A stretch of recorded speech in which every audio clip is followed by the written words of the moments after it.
مخلوق فرشتوں کی طرف پھر اہل ایمان والوں کو حکم فرمایا، اے مومنو تم بھی درود بھیجو۔ ان اللہ و ملائکتہ یصلون علی النبی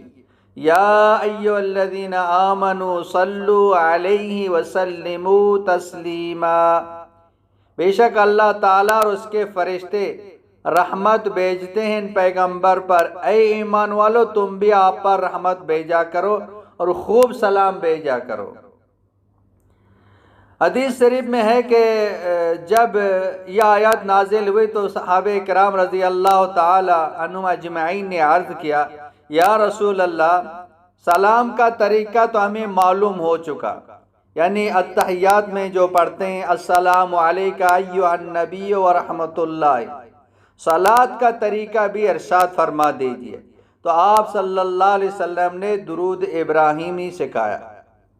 یعنی اللہم صلی علی محمد وعلی آل محمد کما صلیت علی ابراہیم وعلی آل ابراہیم انک حمید مجید، اللہم بارک علی محمد وعلی آل محمد کما بارکت علی ابراہیم وعلی آل ابراہیم انک حمید مجید۔ درود پاک پڑھنا مسلمانوں پر حق ہے،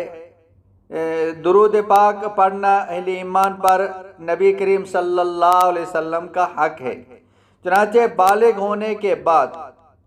پوری زندگی میں کم از کم ایک بار درود پڑھنا ہر مسلمان پر فرض ہے، اس میں کسی کا اختلاف نہیں ہے۔ نیز کسی مجلس میں جب ایک سے زیادہ بار حضور صلی اللہ علیہ وسلم کا ذکر ہو تو کم از کم ایک بار درود پڑھنا واجب ہے، اور ہر بار درود پڑھنا افضل اور بہتر ہے۔ درود شریف کے کلمات، درود شریف کے بہت سے صیغے اور طریقے منقول ہیں، علماء نے اس موضوع پر مستقل کتاب لکھی ہیں۔ البتہ یہ ضروری نہیں کہ وہ تمام کلمات آن حضرت صلی اللہ علیہ وسلم سے بعین ہی منقول ہوں، بلکہ کسی بھی درست مفہوم پر مشتمل کلمات سے درود پڑھ سکتے ہیں، اور اس سے حکم کی تعمیل اور درود سلام پڑھنے کا ثواب حاصل ہو جاتا ہے۔ مگر ظاہر ہے کہ جو الفاظ خود حضور صلی اللہ علیہ وسلم سے منقول ہیں وہ زیادہ بابرکت اور باعث اجر ہیں۔ البتہ ان میں درود ابراہیمی دوسرے درودوں کی بنسبت افضل ترین کلمات پر مشتمل ہے، اس کے صیغے تمام درودوں سے زیادہ افضلیت رکھتے ہیں، زیادہ فضیلت رکھتے ہیں۔ رسول اکرم صلی اللہ علیہ وسلم نے نمازوں کے لیے اس درود کا انتخاب فرمایا ہے، لہذا نمازوں میں اور نماز کے باہر اس درود پاک کا ورد زیادہ افضل ہے، نماز کے اندر ہو یا نماز سے باہر ہو۔ صحیح بخاری میں حضرت عبد الرحمن بن ابی لیلہ رحمۃ اللہ سے نقل کیا گیا ہے کہ حضرت کعب بن عجرہ رضی اللہ تعالی عنہ سے میری ملاقات ہوئی، انہوں نے مجھ سے فرمایا کہ کیا میں تجھے ہدیہ دوں؟ ایک دن حضور صلی اللہ علیہ وسلم ہمارے پاس تشریف لائے، ہم نے عرض کیا یا رسول اللہ یہ تو ہمیں معلوم ہو گیا کہ آپ پر کن الفاظ میں سلام بھیجا کریں، یعنی السلام علیکہ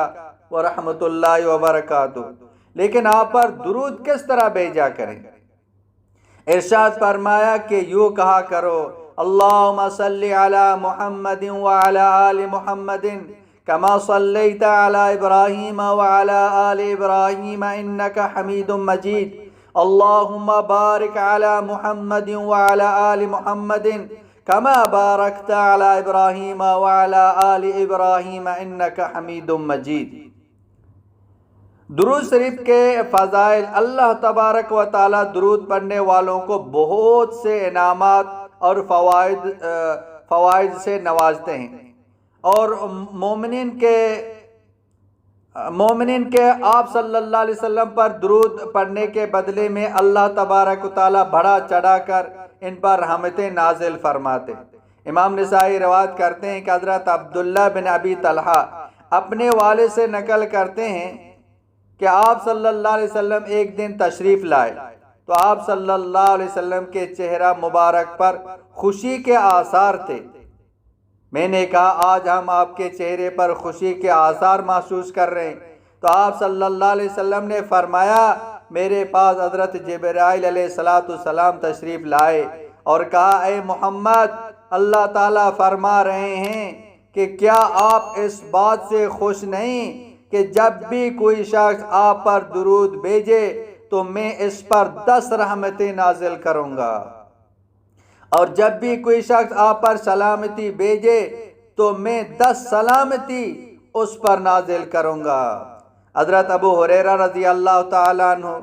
راوی ہیں کہ آقا نامدار صلی اللہ علیہ وسلم نے فرمایا جو آدمی مجھ پر 1 مرتبہ درود بھیجے گا اللہ تعالیٰ اس پر 10 رحمتیں نازل فرمائے گا۔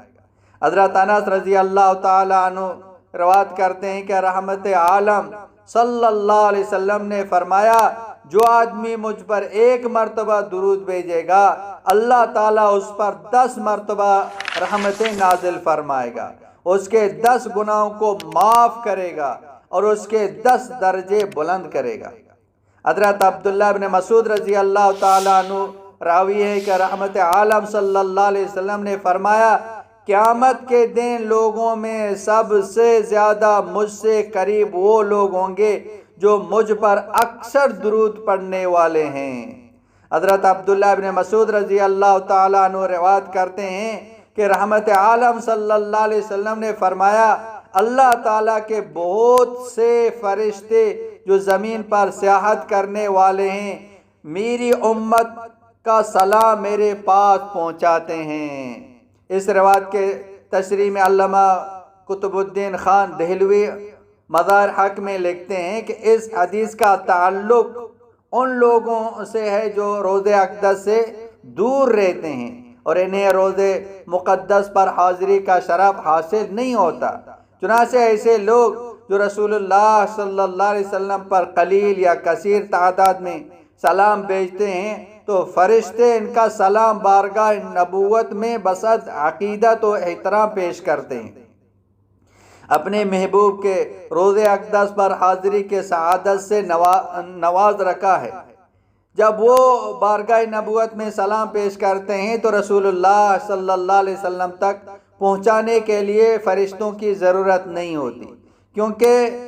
روضہ اقدس پر حاضر ہونے والوں کے سلام آن حضرت صلی اللہ علیہ وسلم خود سنتے ہیں۔ اس حدیث سے چند باتوں پر روشنی پڑتی ہے۔ اول یہ کہ رسول اللہ صلی اللہ علیہ وسلم کو حیات جسمانی حاصل ہے،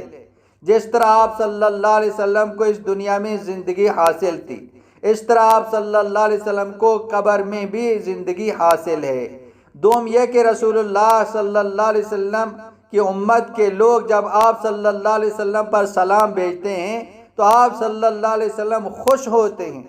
جو سلام بھیجنے والے کے حق میں انتہائی سعادت اور خوشبختی کی بات ہے۔ سوم یہ کہ جب فرشتے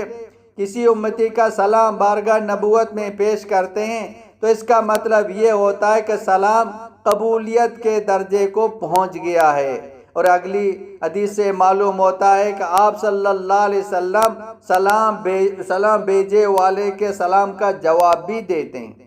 نیز ایک روایت میں مذکور ہے کہ جب فرشتے سلام لے کر بارگاہ نبوت میں حاضر ہوتے ہیں تو سلام بھیجنے والے کا نام بھی لیتے ہیں۔ حضرت عبداللہ بن عمر رضی اللہ تعالی عنہما نے فرمایا جو شخص نبی کریم صلی اللہ علیہ وسلم پر 1 مرتبہ درود بھیجے گا اللہ تعالیٰ اس کے فرشتے اس پر 70 رحمتیں بھیجیں گے۔ اس کے علاوہ اور بھی درود شریف کے بہت فضائل احادیث کی روشنی میں معلوم ہوتے ہیں۔ مزید تفصیل کے لیے